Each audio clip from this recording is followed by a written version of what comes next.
Hello everyone and welcome back to episode 2 of my A320 tutorial.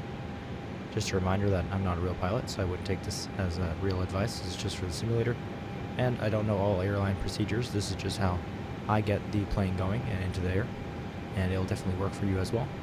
But I'm sure there are more realistic ways or certain orders of things you should be doing in real life that might be a little different than what we're doing here.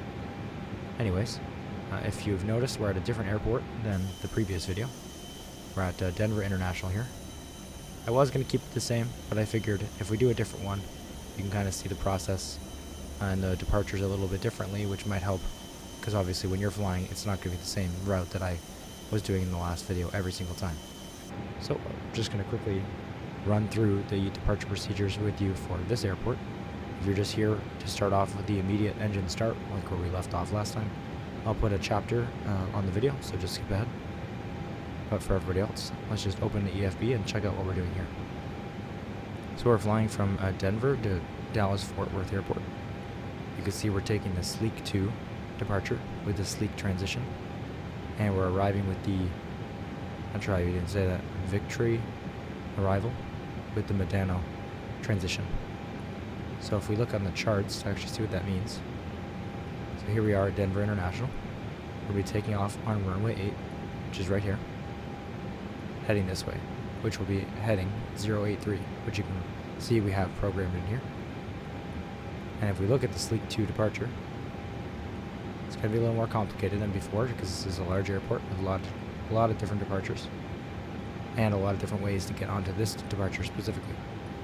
So when we come out here, it ends, with just one route heading to the Sleek transition, as we remember we saw. But over here, there's lots of different lines. And that's just because you're able to enter this departure from a lot of different runways. So if we look here, this is runway 8, the one we're going to be taking off from. So this is what we need to pay attention to. We're going to be heading at 083. We're going to be heading to the waypoint Kidding, and then Twin, and then Figter, and then Siga, and then Staker, however you would say that, Azaro, and Sleek. So that's the line we need to focus on. Another thing to note while we're looking at the departure is these numbers here. You might wonder what they mean, and those are called altitude constraints. So for the first one, we see a line underneath, and that is a constraint that's saying you must be over, you have to have the altitude over the line, so you must be over 5,934 feet. If you see the next one, the line is under, it means you must remain at 10,000 or below. Again here, 14,000 or over, 16,000 or over, 17 or over, flight level 180 or over. So typically you're also going to follow ATC instructions. They can overwrite these constraints, but these are the altitudes you need to keep in mind if you don't have specific altitudes given. Or in our case where ATC, since it's flight sim, gave us flight level 390, we're not going to be able to go there right away. We have to wait till we pass this waypoint to go above 10,000 feet. Now this flight plan has already been programmed in to the MCDU. As I've said, I've tried to get this plane exactly to where I left off in the last video. I watched the end of it just to make sure everything is basically the same. The one thing I'll note that's different, which I didn't put in text on the other video, is the altimeter is set. I'm going to quickly run through how you're going to get that. You're going to go to your ATC menu and go down to, where is it? You're looking for ATIS. There it is. Tune Denver ATIS. And if you click that, you'll hear the automated weather system. We'll just have to wait a moment. There we go. So you're going to listen to this. This is all about the weather of the airport you're in. And if you see, they've now told you the altimeter. And let's just tune back to ground. That's how you're going to get this, and you're going to make sure it's set. Now, if you wonder what this is hectopascals, and this is in inches. This is what's typically used in North America, so you're going to have to switch to here. That's where you have the 29902. If you had the altimeter given to you in a number in the 1000s, then that would be a hectopascal reading, and you would click on that and set it that way. So now that we're ready for engine start and pushback, as you remember in the last one, we're going to request pushback from the ground. Denver ground Airbus 218 gate, Charlie 49er information. And this is before we start our engines. Pushback. Airbus 218 Denver ground. Pushback approved. So they've pushback to approve. I'm used to using a toolbar to start the pushback, so I'm not for sure if this is going to actually start it ourselves. I don't think it is. No. Okay, we're going to have to start it on this. Here we go. So let's just quickly check our charts on which way we're going to be pushing out. So if we look at our 10-9, our airport chart, we'll see this is runway 8 where we're taking off. And we're at this gate here. So we need to push back to the left, which of course facing our direction is actually to the right. So if we do this, start aft, it's going to start going backwards. And now we're going to start our engine start now. Start our engine start. Alright, so to let the ground crew know we're going to be starting the engines, we turn our beacon light on now. That's a small red light on the top and the bottom of the aircraft. We'll just zoom in. Okay, I can't really see it. Here it is. It is blinking, it's just hard to notice. And then we're going to be starting the engines. So if you remember, we have our fuel pumps on at the very top. Make sure that you don't see any white lights here. They're all on, which we started them before. And we have our APU bleed on. That's very important because we need the compressed air to start the engines. We did that when we started our APU, but just make sure that's on, because if you don't have those two things set, the engines will not start. So down here on the A320 is where we start our engines. We're going to switch it to start mode, and then we'll start with engine 2. Now, I've seen lots of differing resources, whether you start on engine 1 or start on 2, but the majority I've seen is start on 2, but you can do it either way in the simulator, of course. I'm not sure why our pushback hasn't started. I apologize, I'm not familiar with this specific system. Oh, the parking brake must be on. Yes, it is. That's my bad. So you can see our engine is starting now, engine 2. And we're not going to start engine 1 until our engine 2 is ready.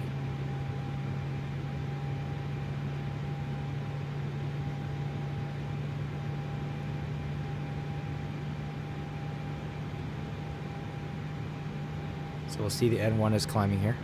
It's over 10 now. We want it to be at about 19%. And it will also say avail to make it easy for you. Now I do have to do the charting manually here, so this looks like the right spot here. Hold on, turn right. Again, I'm not used to this being manual, so I can't pay attention to the engines as much. There we go, it's available. So we'll flip on the other engine. Let's just pay attention to the pushback. We can see engine 2 has started. Not quite on the right line here, but that's okay. It's for demonstration.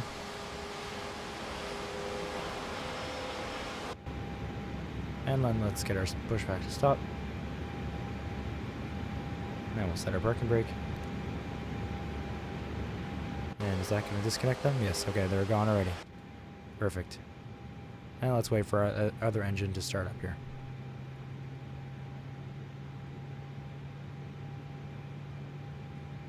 See, the temperature is rising, and the N1 is rising.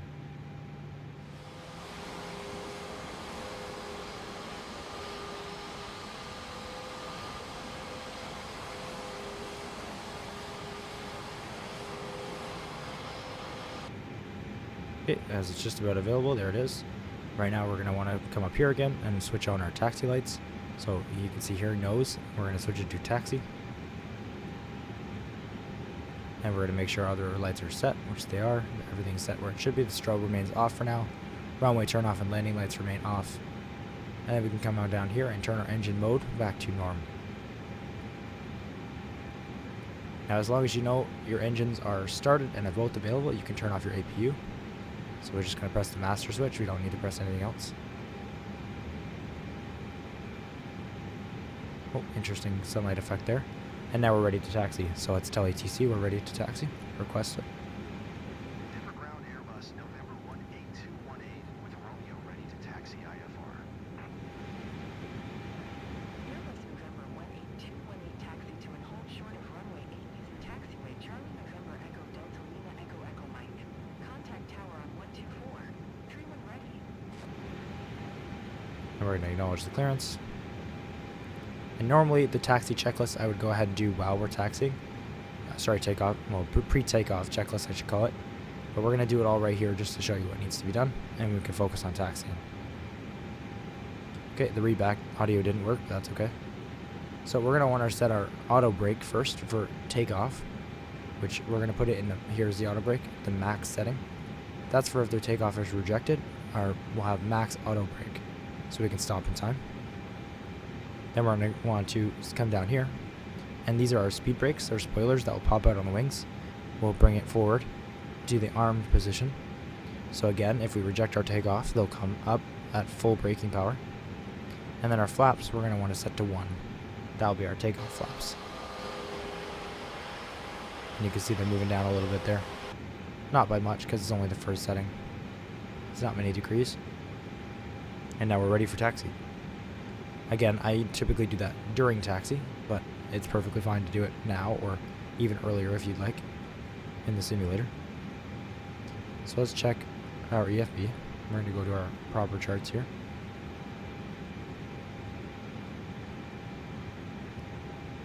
And we're going to check how we are supposed to taxi there. So if we come over to 10.9, that's where you'll know how to taxi. Now let's turn our moving maps on, which makes it a lot easier. And hide this. So of course we could just get to runway 8 yourself, and that's perfectly fine. Or how I like to do it is try to follow ATC's proper instructions here. Okay, I'm looking at the 10.9. We're going to see the taxi instructions are Charlie November, which is the entrance to taxiway here, Lima, and see Charlie November connects with taxiway Lima, which is right here. That's why the L continues all the way down it. So we're going to turn on from Charlie November to Lima, and then we're going to use Echo Echo here to turn on to it taxiway Mike, which is here. So that's hard to not a great explanation. We're going to take Charlie November onto Lima using Echo Echo to get onto Mike all the way up to runway 8. So let's go ahead and do the taxi. You want to make sure you're only using a little bit of throttle here, and your parking brakes are off. And then we're off.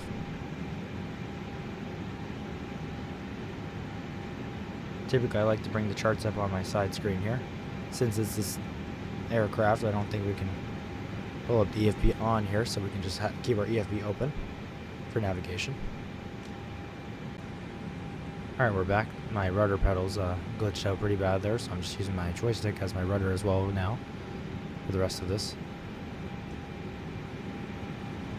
You can see we haven't quite entered where Charlie November was. Let's just pull up our charts again, which I don't like that keeps reverting like this. Hopefully that's fixed pretty soon, because it was not like that in 2020.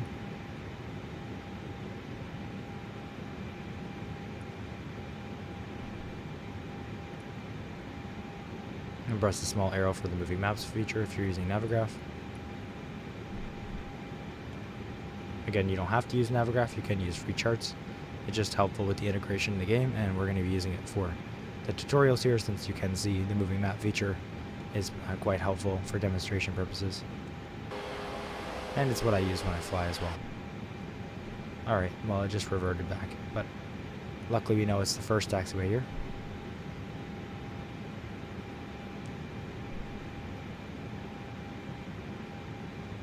We'll just close the EFB for now. Let's zoom out a little bit so we can see.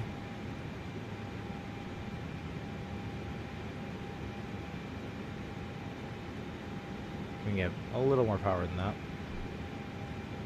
Now I apologize, I'm not smooth on the rudder movements here since I'm using the twist function on my joystick now, not my pedals, but it's definitely fine for, demonstration purposes. So there's actually a lineup for runway 8 over there. Let's give it some more power. Okay, and we know we're going to be taxiing down to Echo Echo, over onto taxiway Mike, and then to runway 8 ahead. So I'll see you guys when we get there. Alright, we're now here at runway 8. Now my game did crash on the taxi, unfortunately, so I've restarted and I've set up the aircraft again.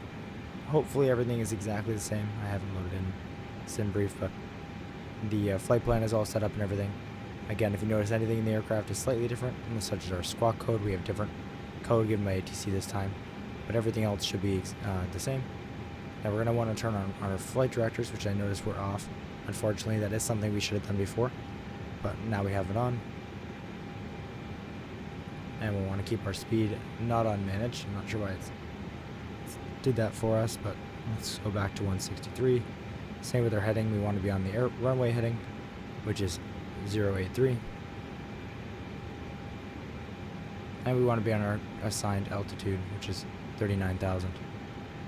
So now, if we go ahead and request takeoff clearance, again, I had to restart the game, so it automatically did, unfortunately. But this is when you do your request takeoff clearance, and they'll give you your clearance. They read back the altimeter, so you're going to want to double check. And now you're ready for takeoff. But you're going to want to come up to here and turn your nose light from taxi to takeoff, which that's going to turn on the larger light here on the side. You're going to want to turn your runway turn-off lights on, which will be these side lights on your nose gear. Gives you some wider visibility. Obviously it's daytime, but we still need to turn them on for the process. And we're turning our landing lights 2 clicks from retract to off and then on, which will have them pop out on either side here and turn on, which you saw happen there and there. So now that we have those on, our flight directors, which should have already been on, are on. Actually, both of them weren't, but there we go. We're going to want to come down here to our TCAS system, our traffic alert system, and change it from standby to TARA, and make sure our ATC here is on auto, not standby. Well, obviously we set our flaps before. We'll double check. Our speed brakes are push forward, they're armed, and our auto brake is set to max. So now we actually are ready for takeoff. We want to have this on arc now, not nav, so we have a more forward facing view. And we're going to go ahead and turn the parking brake off, reset our view, and give it some power.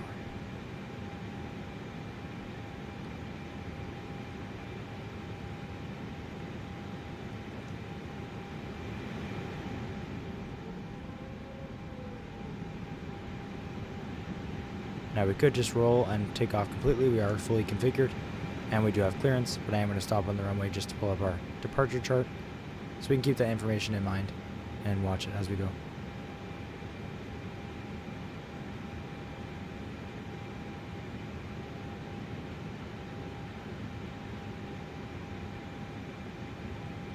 So let's just pull the engines back to idle here, and we'll apply some brake to come to a stop. And we'll throw our parking brake on right on the runway here. Let's pull up the EFB. And this is our Sleek 2 departure. You can hide this to make it a little larger. And let's turn the moving map feature on. So again, this is the line we're going to want to follow, which technically we could do manually, but with the flight plan all set up, it should follow it automatically. So right now we're not on managed. There'll be a little dot here, which will mean the aircraft is controlling our speed, our heading, and our altitude. Right now we have these manually set, which is what we want for takeoff. We will want auto throttle to help control the speed, but for heading we want it on the runway heading. So we'll keep it as it is, and we'll go ahead and take off here. We'll bring our engines up to about 40 or 50%, let them stabilize, and then fully forward to what's called toga position, take off, go around. Now this aircraft can take off on flex position, but we're going to just do toga here for demonstration purposes. Now, I'm not used to using the rudder on the joystick, but I'll make it work here. We're going to be looking for the 1 on our speed tape. That's our V1 speed. So we're just about there. And as we get there, we'll gently rotate back. And then our rate of climb here is positive, so we'll put our gear up. And now that we're in the air, our auto throttle is automatically armed. We turn our autopilot on, and our heading switches to managed. Let's just acknowledge the comm change here. You can see we're turning to the right. Okay, and since we autopilot has automatically switched to managed here, you see it's gone clear and there's a dot. Same with the altitude, although it says 39,000, it's managed, so it should climb to only using the constraints. You can see we turned on constraints. You can see 10,000 here, just like right here. It knows not to climb above 10,000. So even though you're saying 39,000, it won't do it. Let's just make sure that works, because that's theoretically how it should work. See, it's climbing. Let's bring our throttles back to the climb detent. Now that we've taken off. There's the CL, climb detent. And that's what we'll remain at for the entire flight. Auto throttle will still manage them. Okay, it doesn't look like it's cared about the 10,000 there. But we won't worry about that for this. We have the flight plan set up. This is the sim, so we'll just kind of leave it as it is. You could manually just have this set to 10,000 and then afterwards let it climb on its own. So as we pass 10,000 feet, we can do a few things here. We can turn our runway turn off lights off. Our landing lights can come off. Our nose light will come off. Our logo light can come off, since no one in the air will see it anyways. And my apologies, this is a rookie mistake, but the strobe light should have been on that takeoff checklist when we were doing the TCAS system. We'd also want to turn our strobe light on.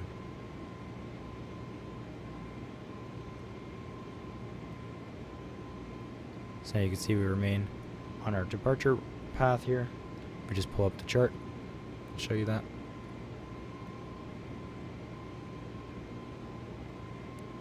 Plane is still climbing, as of course it's not following the constraint, but that's okay for this time here. Pull up our flight plan and turn on moving maps. Again, you can see we're on the line here, and if we go right onto the chart, we'll hide this from our view. Hide this. You can see we're following the departure here because we had it selected in the computer.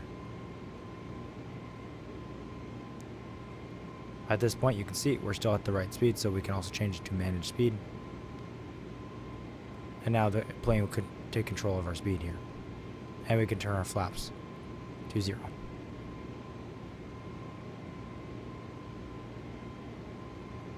We can also disarm our speed brakes.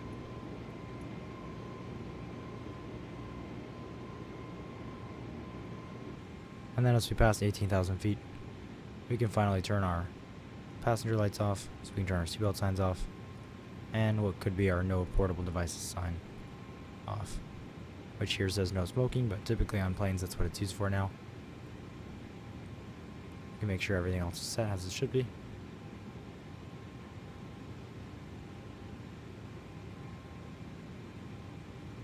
And now we'll just continue to the departure path automatically. As you can see, we're still climbing to our cruise altitude. And the next thing we need to worry about is setting up for our approach and ILS landing, which will be in a future episode. So thank you guys for watching again. If you liked it, feel free to drop a like, comment anything you may have do differently, or anything you might need further clarification on. Of course, the steps there could have been a little more streamlined. Typically when I do it, I follow a checklist, so I'll link a good checklist in the description. But just doing the procedures here on the fly, I did miss to turn the beacon light on before we take off. And the flap should come back as soon as you hit the right speed. Other than that, it was not too bad. We're definitely on our path, and we're making our flight happen. So I appreciate you guys watching again, and I'll see you in the next one.